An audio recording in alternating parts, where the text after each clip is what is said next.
Hello friends, नमस्ते, आदाब, very good life to you all.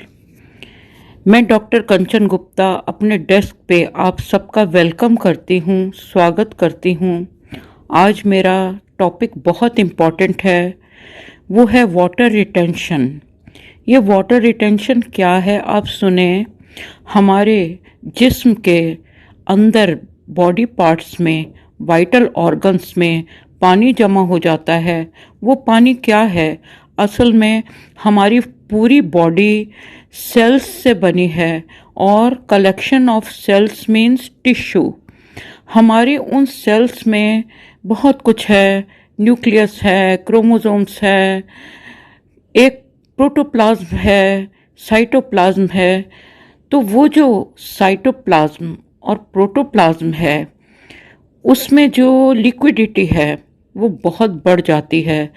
मतलब कि एबनॉर्मली जो और excessively accumulation of fluid in interstitial spaces due to infiltration of fluid in tissue. इसका मतलब ये है कि प्लाज्मा का जो रेशियो होना चाहिए या थिकनेस होनी चाहिए उससे बहुत ज़्यादा एबनॉर्मली वो फ्लूइड उसमें होता है, जो कि बहुत थिक होने की वजह से सेल टू सेल पास नहीं होता। और जो चीज़ पास नहीं होगी, जिसमें मूवमेंट नहीं है, वो जमा होगी तो एक तरह की स्वेलिंग होती है इंटरनल ऑर्गन्स में भी। और कुछ हमें चेहरे पे, अपने बाजुओं पे, लेग्स पे, पेट में हमें ऐसा लगता है जैसे बहुत सूजन है, उसमें वही फ्लूइड, वही पानी भरा होता है। ये कई तरह की सूजन होती है, कई तरह की एफ्यूजन्स होती हैं, यानी वाटर रिटेंशन। मैं सबसे पहले फेफड़ों में पानी भरना क्या है उसके बारे में बताना चाहती हूँ, यानी प्लूरल एफ्यूजन्स, पल्मोनरी एफ्यूजन्स। ये क्या है?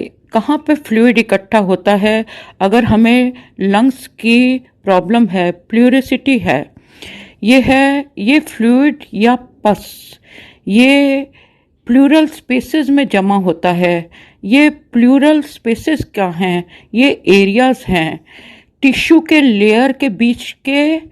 जो टिश्यू के लेयर्स लंग्स को अपने में बांधे रखते हैं, लंग्स के आगे पीछे जो टिश्यू की लेयर है, जो बॉर्डर है, और हमारी चेस्ट की यानी छाती की जो दीवार है, चेस्ट वॉल के बीच, वो पानी भर जाता है, जिससे हमें ये तकलीफ आती है।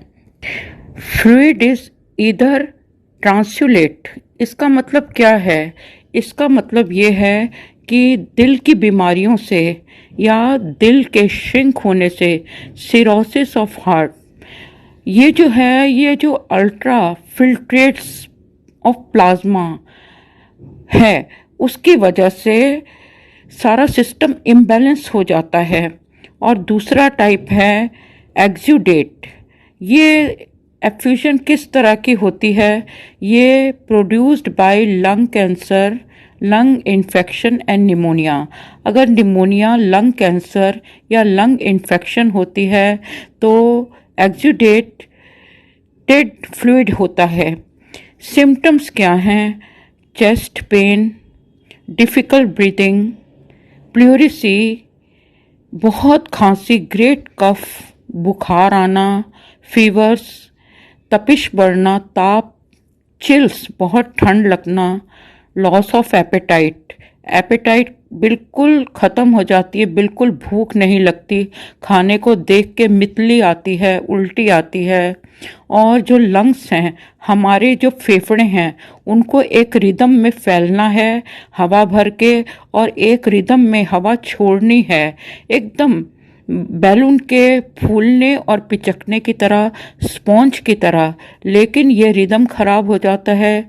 लंग्स डू नॉट इन्फ्लेट और डिफ्लेट इक्वली। कई बार लेफ्ट लंग तेजी से अपना ऑक्सीजन ले रहा है और छोड़ रहा है, लेकिन राइट नहीं कर रहा। कई बार राइट लंग ठीक काम कर रहा है और लेफ्ट नहीं कर रहा। और एक और बीमारी है कि हम जानते हैं, मैंने अपनी नर्वस सिस्टम पे जो वीडियो बनाई थी उसमें भी मैंने आपको बहुत कुछ बताया था।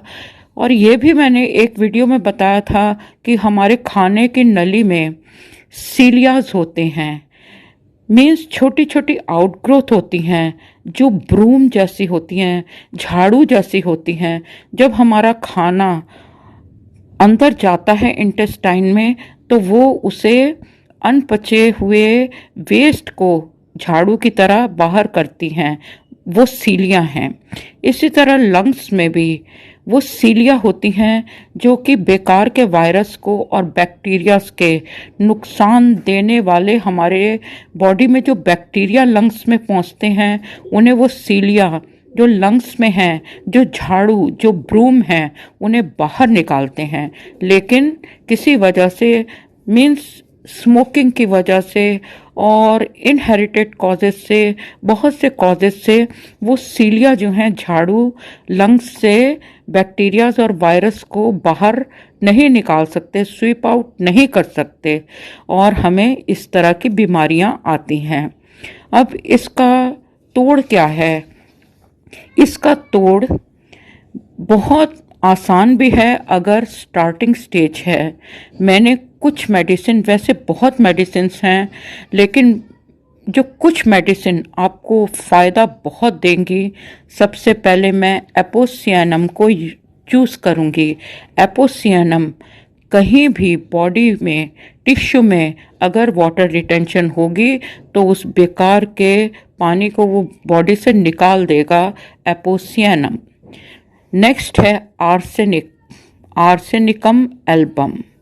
ये जो है, जब भी हमें किसी तरह की एफिशिएंस होती हैं, वो लंग्स, हार्ट और किडनीज के डिसऑर्डर से हों, तो आप आर्सेनिक को सबसे अपने टॉप पे रखें। थर्ड है हेलेबोरस। हेलेबोरस हर तरह की एफिशिएंस में काम करता है। इवन हाइड्रोसिफेलस में भी, ब्रेन में जो पानी भरता है, दिमाग में भरता है, उसकी भी बेस्ट दवा हेलेबोरस है। मैं हर तरह की ड्रॉप्सी और एफिशिएंस के लिए अलग वीडियो बनाऊंगी, लेकिन आप मेरे से और कुछ सुन लें कि फॉस्फोरिक एसिड आपके बॉडी के फ्लूइड्स को एकदम निकाल देता है। म्यूरेटिक एसिड आपकी बॉडी में फ्लूइड जमा नहीं होने देता।